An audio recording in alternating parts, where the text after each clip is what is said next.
Ce docteur consulte le Facebook de ses patients avant d'appeler les familles.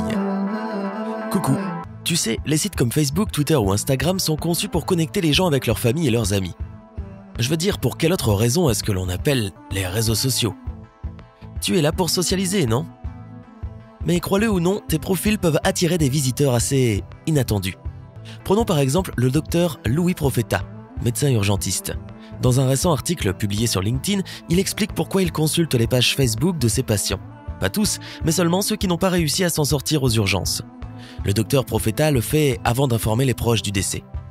Cela peut paraître étrange au premier abord, mais il faut comprendre que dans certains métiers, les spécialistes finissent par se familiariser avec les facettes les plus obscures de la vie. Certains professionnels, comme les médecins ou les policiers, peuvent parfois oublier que leurs patients ou les victimes de crimes sont aussi des personnes à part entière. C'est pourquoi le docteur Profeta va sur les réseaux sociaux de ses patients décédés pour qu'il puisse conserver son côté humain et comprendre que ceux qui sont morts étaient des personnes avec des rêves, des loisirs, des projets, une famille, des amis, etc. Le médecin est convaincu qu'il le doit, au moins connaître un peu les parents et les proches à qui il va annoncer le pire. Cette histoire est incontestablement très émouvante. Mais le docteur Profeta n'est pas la seule personne qui peut regarder les profils sur les réseaux sociaux. Il y a beaucoup d'autres situations, beaucoup moins tragiques, où quelqu'un regarde secrètement ton profil et comprend ce qui se passe. Les banques, les agences d'évaluation du crédit et d'autres organismes financiers peuvent être très intéressés par ta vie sur les médias sociaux. Admettons qu'aujourd'hui, à peu près tout le monde détient des tonnes de renseignements personnels sur Internet. Et les sociétés financières utilisent les données qu'elles obtiennent de ton profil pour estimer les risques de t'accorder un prêt ou de te fournir une assurance.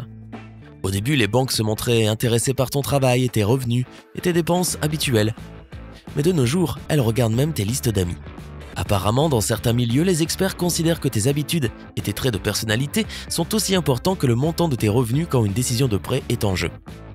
De plus, certaines organisations financières utilisent tes différents comptes comme une partie importante de leur contrôle de sécurité et d'identité. Ils affirment que cela peut contribuer à prévenir la fraude sur les prêts. Les propriétaires potentiels pourraient également fouiller dans les réseaux sociaux pour en savoir plus sur toi. À un certain niveau, c'est logique. En vérifiant tes profils, ils peuvent facilement te prendre au dépourvu. Par exemple, si tu publies un tas de photos de soirées de folie que tu organises, ils ne voudront probablement pas de toi comme locataire dans leur bien locatif.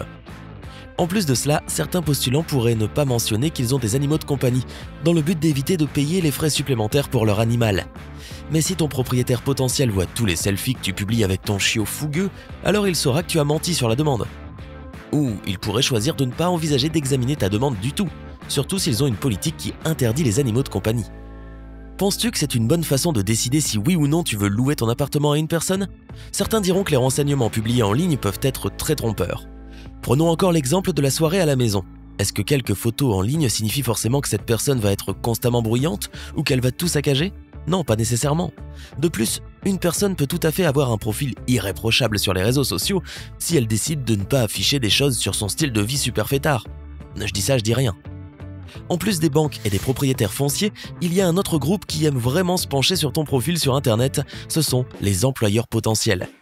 Selon le Business News Daily, de nos jours, plus de 70% des employeurs utilisent les réseaux sociaux comme un élément essentiel de leur processus de sélection.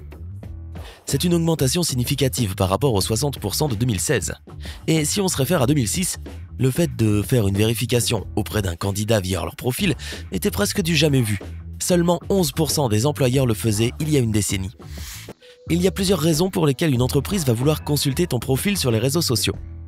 Tout d'abord, ils veulent vérifier ton identité. À cette fin, ils vont essayer de trouver tes profils sur différents sites et vérifier s'ils sont tous associés à toi. Deuxièmement, et un peu comme avec les propriétaires, les employeurs ont besoin de savoir si tu as de mauvaises habitudes ou un comportement douteux. Des blagues de mauvais goût ou des photos inappropriées peuvent être la raison pour laquelle tu n'obtiendras pas le poste en question. Mais ne t'inquiète pas, ils ne cherchent pas seulement à prouver que tu n'es pas un bon candidat pour le poste. En réalité, la chose la plus importante que les recruteurs recherchent est quelque chose qui appuie tes qualifications pour le poste proposé. Par exemple, ils peuvent vérifier si tu as un portfolio professionnel. Chose intéressante, selon une étude réalisée par le site Career Builder, seulement 21% des employeurs consultent les pages des réseaux sociaux pour trouver des détails qui justifieraient leur refus de t'embaucher. Cependant, ce contrôle des réseaux sociaux varie en fonction du secteur. Par exemple, dans le domaine des technologies de l'information, 76% des chargés du recrutement ont tendance à vérifier les réseaux sociaux d'un candidat. Dans le secteur des ventes, les chiffres avoisinent les 65%. Environ 59% des employeurs qui travaillent dans le commerce de détail et 56% de ceux qui s'occupent de la fabrication se tournent vers les réseaux sociaux des candidats. Et voici la mauvaise nouvelle. 49% des chargés du recrutement ont déclaré avoir trouvé à de multiples reprises différents exemples d'informations négatives lorsqu'ils présélectionnaient des employés potentiels. Et quels pourraient être ces éléments ? Des photos provocatrices, des propos désobligeants à propos d'ex-patrons, des commentaires discriminatoires et même de mauvaise qualité de communication et de rédaction peuvent mener au rejet de la personne pour un poste. La rumeur circule sur le fait que certaines ambassades pourraient également consulter tes réseaux sociaux, surtout si tu cherches à émigrer dans leur pays ou si tu fais une demande de visa étudiant. Tout d'abord, les employés de l'ambassade peuvent essayer de vérifier certains faits précisés dans ta demande, comme ton statut matrimonial, tes études ou ton expérience professionnelle. De plus, consulter tes réseaux sociaux peut les aider à faire des vérifications de sécurité. Par ce biais, ils peuvent identifier les personnes qui ont un comportement inapproprié. Ainsi, le fait de publier du contenu colérique et violent, d'avoir des profils bloqués ou de manquer de respect envers quelqu'un peut être la raison du rejet de ta demande de visa. Et pour finir, tu sais comment on dit que Big Brother garde un œil sur toi aussi ?